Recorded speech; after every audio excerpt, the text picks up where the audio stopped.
سردی والی راتوں میں کون کمبل کو چھوڑ کر کے اٹھے؟ میرے بھائیو، سب کو نیند پسند ہے، سب کو نیند سے محبت ہے۔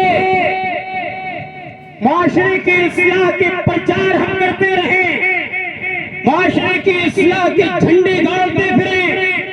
اگر نماز ہم نہیں پڑھ سکتے تو معاشرے کی اصلاح ہو ہی نہیں سکتی۔ آج آپ دیکھ لیں نمازوں کا کیا حال، ہر جگہ نماز مسلمانوں پر اتنی بھاری گزر رہی ہے، اتنی بھاری گزر رہی ہے کہ اگر نماز کے بدلے میں ان سے پیسے بھی مانگ لیے جائیں تو یہ پیسے دینے کو تیار ہے، لیکن نماز پڑھنے کو تیار نہیں۔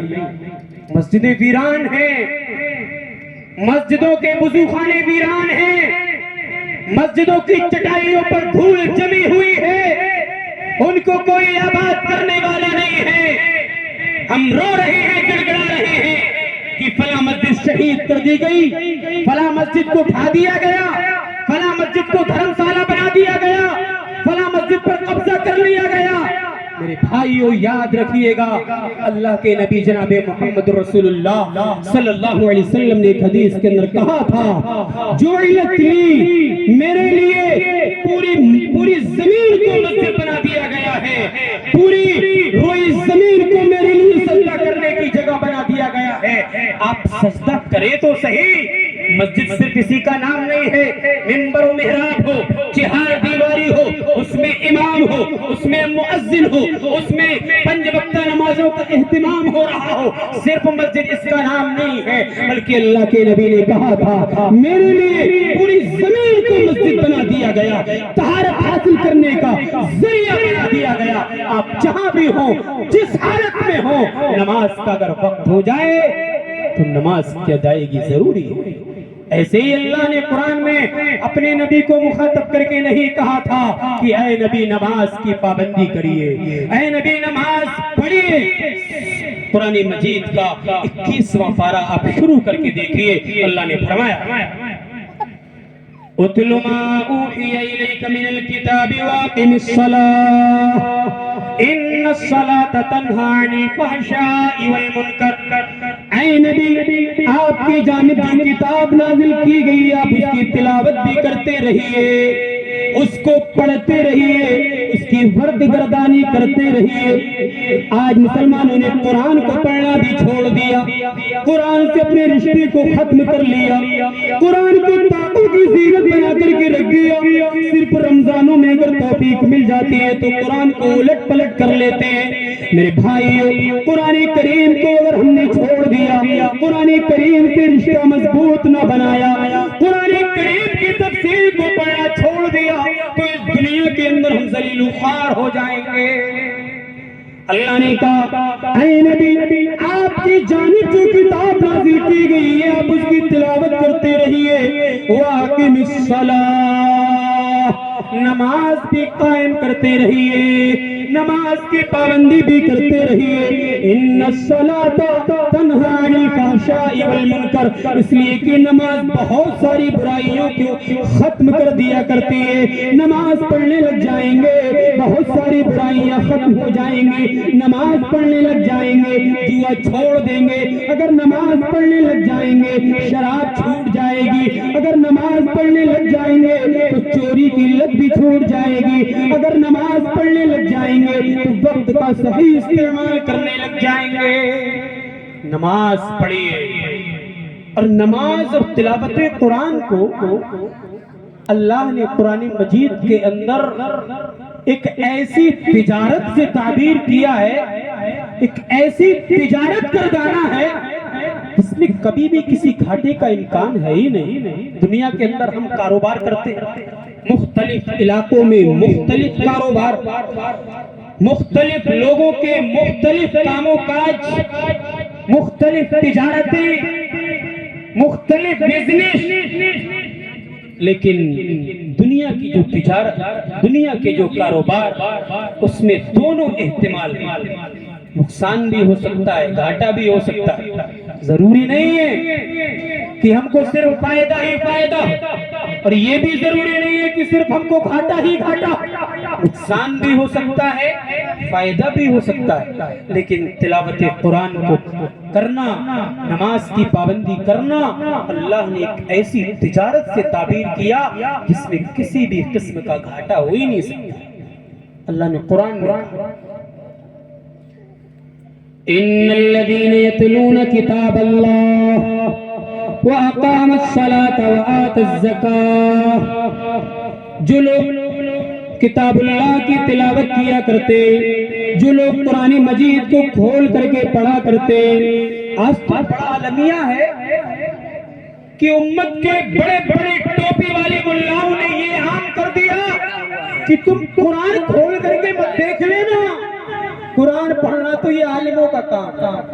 قرآن تم نہیں سمجھ پاؤ گے، قرآن پڑھنا یہ ہمارا کام ہے۔ کہیں ایسا نہ ہو کہ قرآن وہ پڑھنے لگ جائے اور حق بات سمجھ جائے، اس لیے قرآن پڑھنے سے ہی روک دیا کہ قرآن تم مت پڑھنا، قرآن پڑھنا یہ عالموں کا کام ہے، بڑی بڑی ٹوپی والوں کا کام۔ میرے بھائیو، اللہ نے قرآن میں کہا کہ جو لوگ کتاب اللہ کی تلاوت کرتے ہیں اور نمازوں کی پابندی کرتے ہیں تو اللہ رب العالمین نے کہا یرجون تجارت لن تبور، گرچہ وہ ایک ایسی تجارت کی امید لگا کر کے بیٹھے ہیں جس میں کسی بھی قسم کا گھاٹا نہیں ہو سکتا ہے۔ میرے بھائیو، کہنے کا مطلب یہ ہے کہ نماز کی ادائیگی بہت زیادہ ضروری ہے،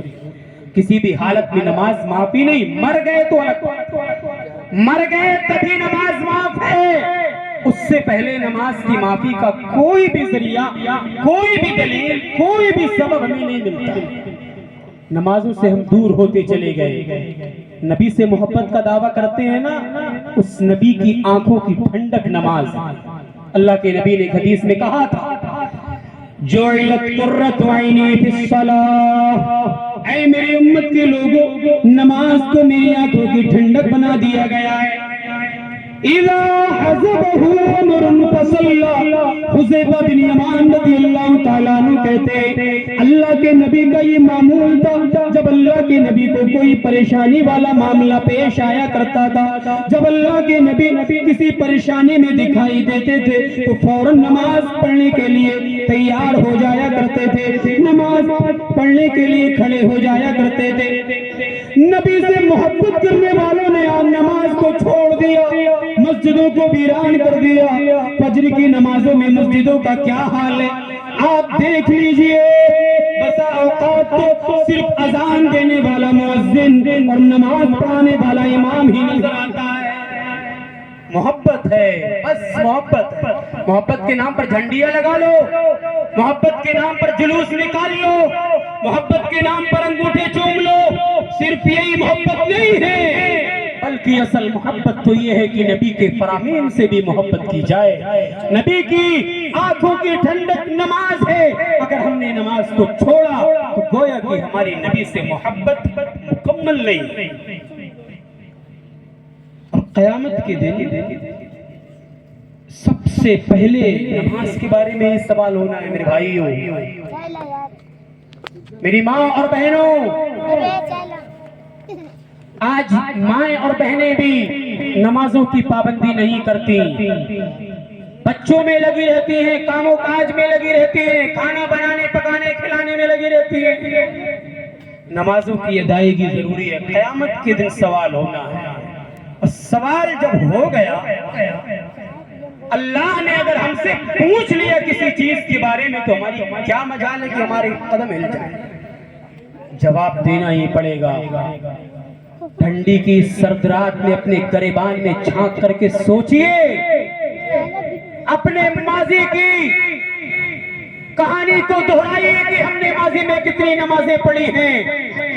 اور مستقبل میں کتنی نمازیں پڑھنے کا ہمارا عزم اور حوصلہ۔ بہت سارے لوگ، بلکہ 95% لوگ صرف جمعے میں دکھائی دیتے، وہ بھی اس لیے